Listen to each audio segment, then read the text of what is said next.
We all know the story. Humanity became giant screw-ups, so God decided the world needed a reboot. So he commissioned a dude to build a boat with all the animals and then flooded the world. However, that all leads to another question. How much water was exactly in the flood?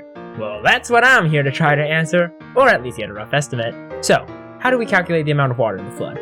Well, we know from Genesis 7:19 that the flood will cover the tallest mountain by 20 feet, and the tallest mountain is Mount Everest, which is 29,032 feet. So the depth of the water will be at 29,052 feet above sea level, or about 8.85 kilometers. That's good to know, but we want to know the volume of the water in the flood, not the altitude above sea level, so we're going to need to do a little more work. So, if we assume that the Earth is a sphere, and if a sphere is covered entirely by water, then the sphere and water will form a bigger sphere. The volume of the sphere is 4/3 times pi times the radius cubed.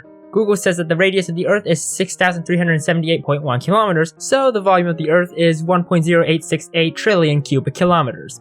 If we were to calculate the volume of our sphere plus the additional water from the flood, we'd find that the volume of it would be 1.09136 trillion cubic kilometers. So, subtract the two values from one another, and the amount of water in the flood is 4.56 billion cubic kilometers.